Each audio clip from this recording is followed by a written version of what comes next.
What's up? What's up? What's up, everybody? Man, we're back at it again. You know, it's Team Loper, blended and winning. My name is Joaquin Loper, and this is my beautiful, extra beautiful wife, Stacy Loper. Hey, y'all. And we are blended and winning. And so are you. And we're back here today. Had to come back into town to Memphis to wrap some things up. Mm-hmm. Good to see some family. Good to see friends. Yeah. Man, she's so pretty. Look at the light hit off of her. Baby. Yeah. Get the video. All right. This is not about me. Is that you told me a couple of videos ago? You listen? I listen. Okay. I do. Well, now that she's listening, I hope that you are listening. Man, we come back today with you all in our prayer time. My wife and I, we did something last night that we haven't done in a while. Watch yourself. No, it was not Watch six. yourself. Well, Stop. we stayed up to about 2:30 Yeah. talking, laughing, hysterical laughing. Yes. And just having fun, reminiscing, taking a walk down memory road, and it was a blessing. Man, it was a blessing, because sometimes we look back on our lives ourselves. We don't actually take that journey to look back at our lives from another point of view. Mm-hmm. And they see things and they see growth in you, and you in them. You see growth in them that they don't recognize, that they overlook. Mm-hmm. And it was a beautiful thing. And I tell people, last night is what built my wife and our relationship. Yeah. Our foundation is built on what we did last night, and that was just having fun, getting to know each other, that real intimacy. You know, not physical intimacy. There is real intimacy. However, it's just that learning each other, that, you know, loving the little things about that person, learning the little things about that person, even learning how to deal with the things that you don't like, because no one's perfect. You're not going to find that perfect mate, that perfect spouse. And there's some things you're going to have to deal with, and not in a negative way. It's just certain things that they're going to do that you're just not used to. Yeah. And that's a part of marriage. That's a part of growth. Absolutely, because it's not a part of your norm. Remember, you come from two sides of the track sometimes. Yes. And you have different upbringings. You have different traditions that you might have been brought up in. So it takes a lot of understanding where that person comes from, and understanding your why, and then being able to understand their why as well. So it's a lot of evolving that goes on when you decide that this is the person that you're going to spend the rest of your life with, or this is the person that for this moment, this is who it is, you know? So you definitely have to take those things into consideration. So we come to you today and we talk about, you know, dealing with those fears, dealing with those doubts that you have, and taking that next step and moving forward, whether there are children involved or not. Yes. You know, so we come to you to talk about that because we had so many fears. I mean, we talked about last night. Yes. Last night we talked about, you know, even bringing up some of our past and the way we were before we met each other, and even understanding our whys, and bringing some fresh revelation and some fresh insight into, you know, well, why did you do that? Or, you know, why did you do this? Or why him? Or why her? You know, it was really a conversation, and we laughed so hard about so many things. It's like, man, do you realize the growth that we've had in the midst of these past 14 years that we've been together, and 11 years married? 15.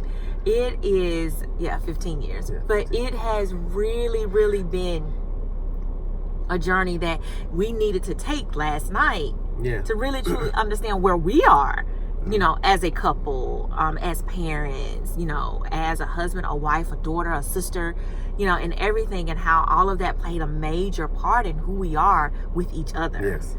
And one of the things that we came to a conclusion of last night, there were so many things we overlooked when we were single that we saw, but we didn't want to see, because you're so comfortable in your norm.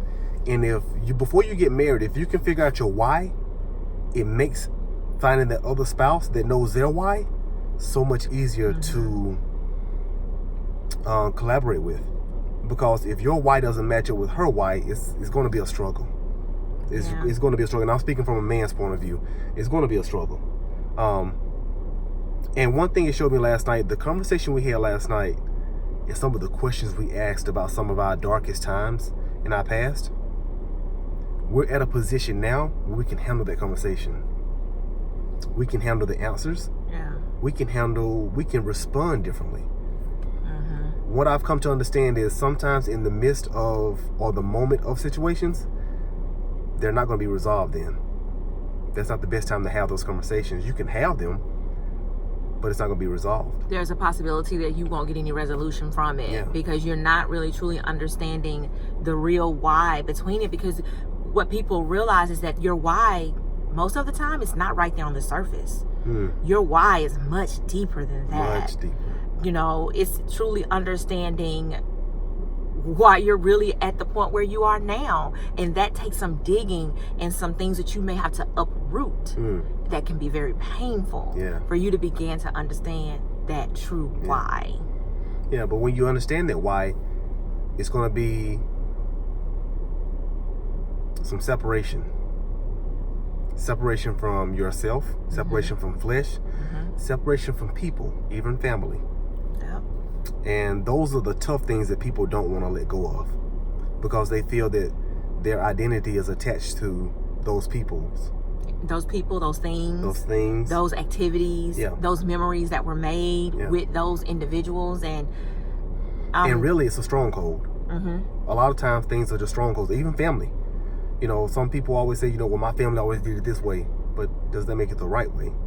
Yeah. So when you go into a relationship, especially a marriage, your mindset has to shift. Man, there has to be a meeting of the minds where you say, okay, I know who I am. See, if you know your why, you know who you are. Yeah. So when it comes to adjusting, you're not changing who you are, you're just reforming yourself. You still have your nucleus and your basis of who you are, your standards, but you have to grow a little. You have to adjust a little. Sometimes you have to pull back a little. Even as a husband, sometimes I know I'm the head of the house, but sometimes I have to just sit back and just let my wife do her thing. And you have to take those moments where you take a look at the man in the mirror and literally take a look at the man in the mirror. It's that simple. Don't put so much thought into it. Take a look at the man in the mirror, stand in that mirror, and you begin to have that conversation with you. Have that conversation with yourself. What is it that I need to change? What is it that I don't like about myself? What is it that I'm doing that that my spouse may not like that I do? Or what is it that he or she really likes that I do? And try to really hold on to that thing there to help evolve, to help strengthen the marriage. And one thing I will say about looking at yourself, if there's something that your spouse is saying that they do not like, and it's something that you do not want to let go of, that may be one of those things you need to dig deep in to figure out why. Why are you holding on to that thing that really bothers or irritates your spouse? And it's nothing that, if you change that particular thing, would it make your marriage stronger or would it hinder your marriage? Ask yourself that. Because once again, there are things inside of us that we become so normalized with that we don't want to let go of. Yeah, we don't. And and sometimes we don't even know it. Sometimes we don't even know it until somebody brings it to our attention, and then it truly hits us and we're like, I do that, I say that, I react that way. So it's truly taking a look and realizing that person is not trying to beat you up. They're just bringing to light something that needs to be exposed so that you can get help with it. Don't always look at it as an attack. Okay, and we look at it as an attack because of our past, because of what we have done, because it's a part of our norm, and this is just who I am. I'm not gonna change. Stop, cut it out, take a step back, take a look at the man in the mirror, and truly say, God, what is it that is in me that's not of you? What is it that I need to change? He brought this to my attention, and it's like, man. One thing that my husband brought to my attention last night was, and like he said, we grow and we're able to have some conversations now that doesn't sting as much as they stung years ago. So he brought to my attention last night that it took me 6 years to apologize to my husband for my infidelity. Okay, 6 years. And I was like, man, why did it take me that long to apologize to my husband for my infidelity? And it dawned on me, the fact that I could have that conversation with him. And he was like, what wasn't I doing then? And I was like, I'm going to be honest with you. You were doing everything that you needed to do for me as your wife, to satisfy me, to be there for me. You undergirded me. You prayed for me. You protected me. He did all of that. Y'all, my infidelity was all me. It was nothing that my husband was doing. Nothing at all. It was a combination of familiarity. It was a combination of generational curse, strongholds that were still upon me, that I hadn't completely surrendered to God. I had not had that yielding in my life at that particular point when I decided what I decided in my marriage to that could have ended it. And when it hit me, and when he asked me that question, I was like, it was not you. It wasn't him. It was all me. And I had to take a step back. And I even told him, I said, we went through very tough times. We went through tough times emotionally, mentally. Our sex life wasn't the best. So all of those things were because of, was because of the things that I was going through, and those spirits that were still in me, those things that I had not, released to God, and was like, God, just take it away. And I tell people all the time now, when I wrote my book, Total Surrender, I just saw the favor of God just fall on me and my family, because I totally surrendered everything to him. Everything that I had been holding on for years, 15, 20 years, I let it go. And I said, God, this is yours. This is no longer mine. I don't have the strength. I don't have the power to continue to hold on to this, because I need you to help me. And sometimes that's what we have to do. We have to go to God with a sincere heart and say, I'm done. I can't do this anymore. Because you know that you want what God has for you. And sometimes that's exactly what it takes. Will you lose people? Absolutely. Will you lose things? Absolutely. There are going to be some things that are just going to be taken away. Maybe it's a house, a car, or something. And you're going to lose friends. You're going to lose family members, because you have truly decided that this is the walk, and this is the way in which my life is going from this point forward. Yeah. So it was just great having that conversation and realizing, what were our fears? Why were we, why were we doubting who we were and who we were called to be for each other? Yeah. But it was a process, you guys. It was truly a process for us. Yeah. And you have to have the right people in your corner to walk you through a process of that magnitude. When you want to change, it's going to be hard for you to change using the same people that are around you when you're in your mess, because they don't know how to get you out of your situation. You need people that are unfamiliar with you, but have been through the storms, that have been through some things that can and actually tell you, hey, you might be making a mistake there. Yeah. You might be because I told my wife, my immaturity and my fears played a part in her decisions also, because there were things she was telling me. She was crying out for me to recognize and to change that I was not. Because you know what? This is who I am. That's what I used to say. This is who I am. And I'm not realizing who I used to be, who I'm still trying to be, was hindering us. And that's how the devil creeps in. Because when you don't want to die to yourself, those old familiar spirits, those kindred spirits, they're going to be lingering, and they're just waiting for that door to open. Yep. And when that door opens, that familiarity, there it is. Yeah. It's a comfort that the familiar spirits will give you. It's like they're drawn to you and you're drawn to them, and it's like you never missed a beat. And that's just really how it is. And see, for me, and then it goes deeper than that. Like my wife said, it goes so deep than just the surface. Yeah, it does. Because it goes back to now my childhood. Yeah. I can play tit for tat. I could have. Mm-hmm.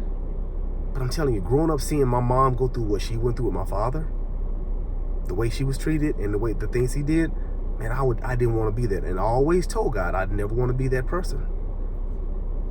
And it was a struggle for me not to be vindictive the way I'd always been. But because of my relationship with Christ, he held me at bay.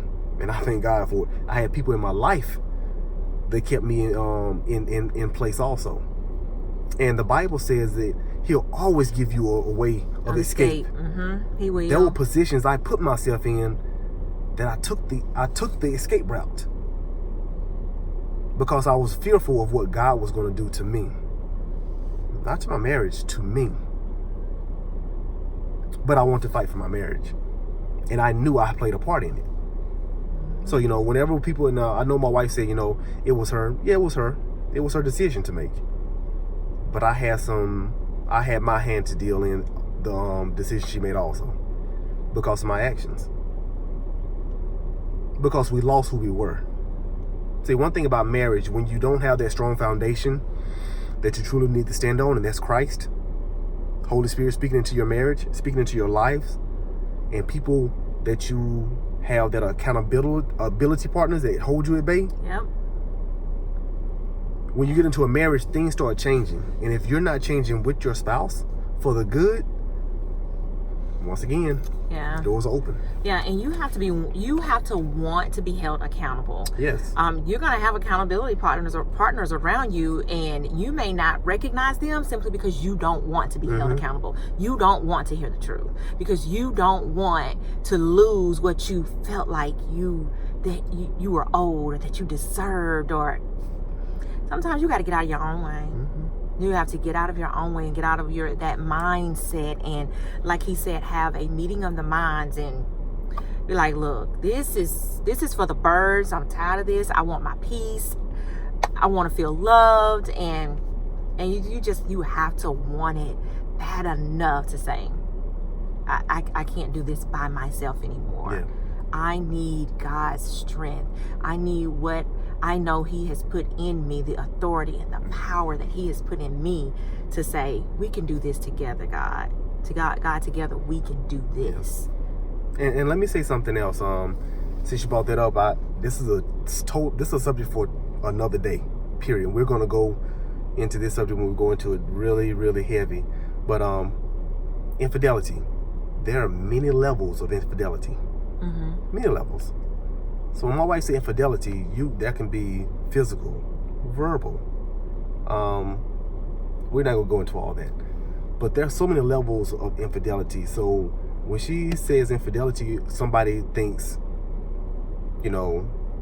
automatically physical. It doesn't have to be physical. That can be mental. That can be conversations you shouldn't be having with certain people. There should be places you shouldn't be with certain people.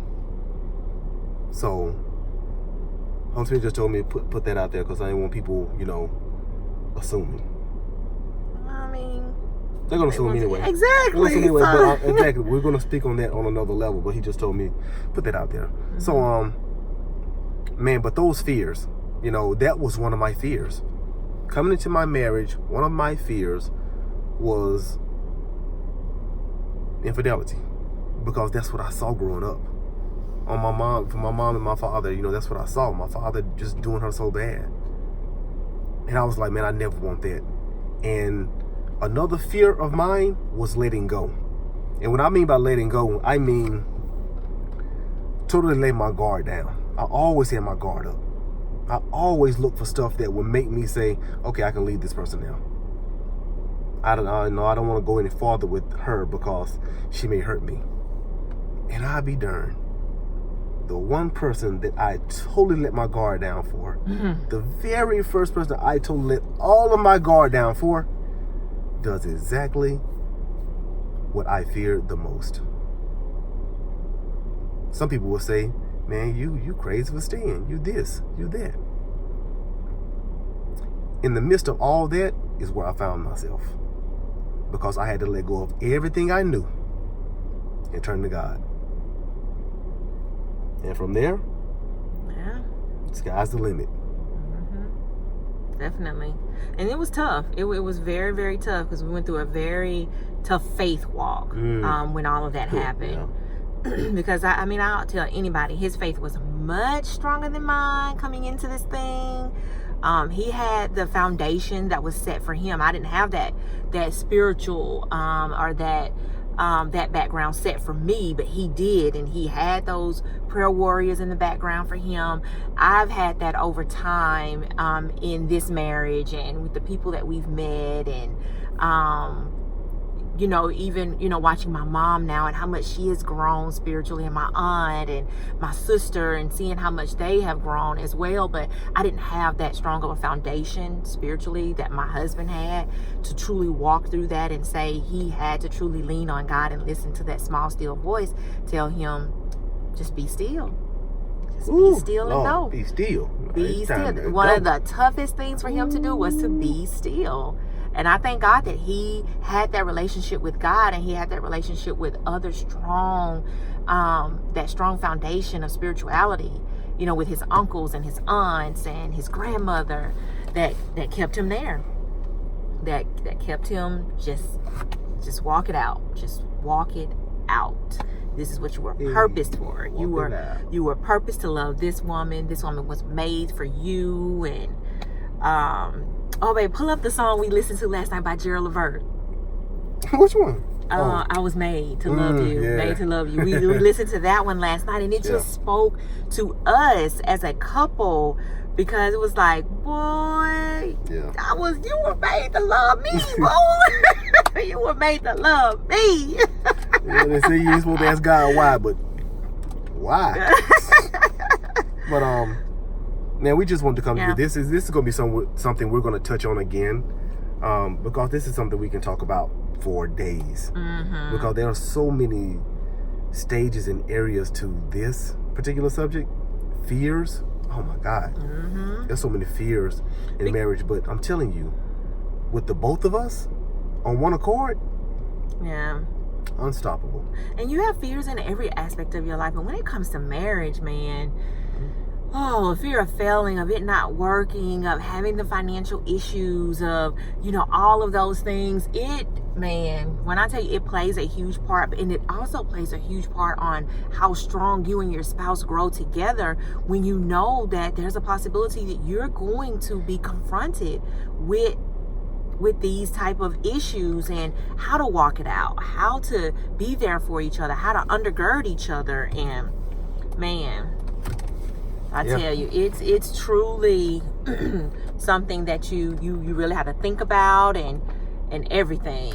So we actually want to play this song because when we were listening to it last night, we were laughing, we were playing, and just really was like, man, this really spoke to us. Yeah. Okay. But yeah, so look, listen to the song for a second, and we're going to get out of here. Once again, I'll stop it. Okay. I want to tell you that, man, we thank everyone for tuning in, listening to us. Man, this is an emotional journey for us, because, letting people into your, innermost fears and thoughts is not easy. But the Bible says, allow your testimony to speak to people. Mm-hmm. We don't have to go around and brag on nothing that we have and nothing that we do. We allow our testimony and our faith walk to be our example. Yeah. And I'm telling you, the stuff we've been through, it was meant for us to go through because of decisions we'd already made previous in our life.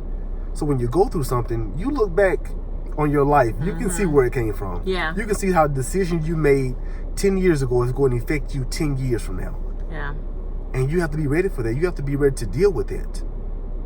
And you have to be strong enough to deal with that spiritually. I don't care how physically strong you are. Man, can't be folded up in the corner crying. And I'm telling you something, I never was a big crier. Never. Even in the midst of everything, I used to just ask why. Because I'm like, I want to understand what can make me better. Whether I stay or not, what can make me better? Tell me what I did. You couldn't have an answer for me. So and then understanding the why to why it happened is even bigger. Yeah. And now 8 years, 9 years later, we can sit around and laugh about it. Because we see both faults. Yeah. There's no, I'm pointing the finger at you because you're at all, you're all the fault of this. No, it doesn't work that way. When you get married, it is both of you. Yeah. And that's grow. Definitely grow.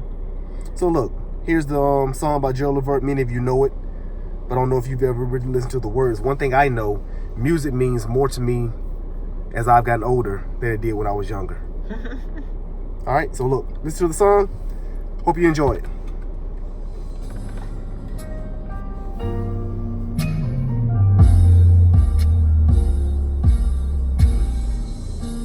I recall when we first met a long time ago. How could I forget the way I felt when I first laid eyes on you? I remember saying to my friends, where is my future wife? And then I didn't say took that. the step to meet someone who would change my life. It had to be With your destiny. my destiny. 'Cause I was Thorn in my side. my hands to touch you, my arms to hold you, my legs to stand, my time to Do it again.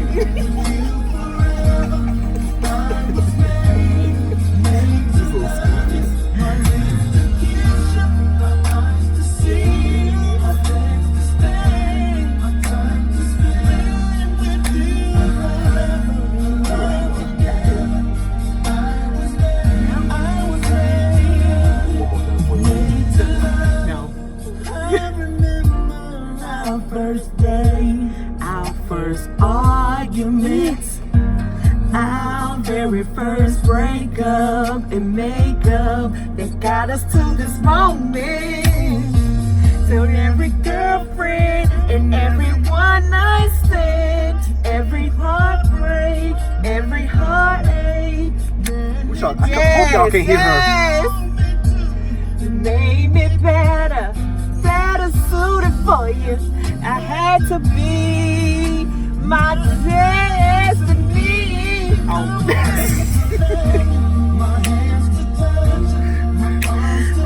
Hey, look.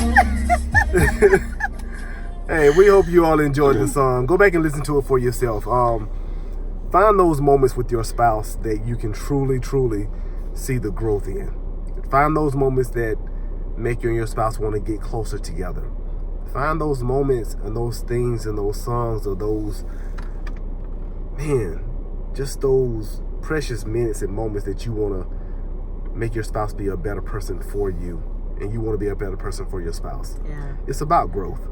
And if you're both not trying to be on the same page, it's going to be tough. But even before you get married, man, find out who you are. Face your fears.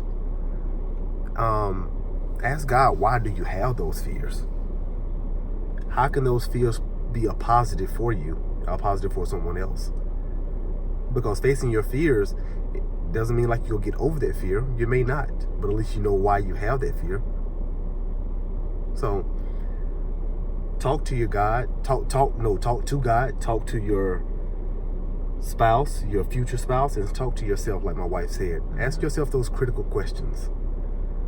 But yeah, fears. Yeah. It's amazing that my fear led me to my wife. Yeah. From the same area I was from. I pray God I never wanted. Older than me. Recently divorced. With kids. Everything I did not want. But look at us now. I could not have chosen a better wife. And I know she wasn't chosen for me. The day I met her, I was supposed to see her. The day I spoke to her, I was supposed to speak to her. And the rest is history. And just think, she'd have passed me up. But he was nothing I wanted, but he was everything I needed. We'll explain that to you later on in the video too. Absolutely. Because, like she didn't want me. But anyway, hush. I'll talk to you all later. Once again, my name is Joaquin Loper, and this is my beautiful, beautiful wife, Stacy Loper. And we are blended and winning. And so are you.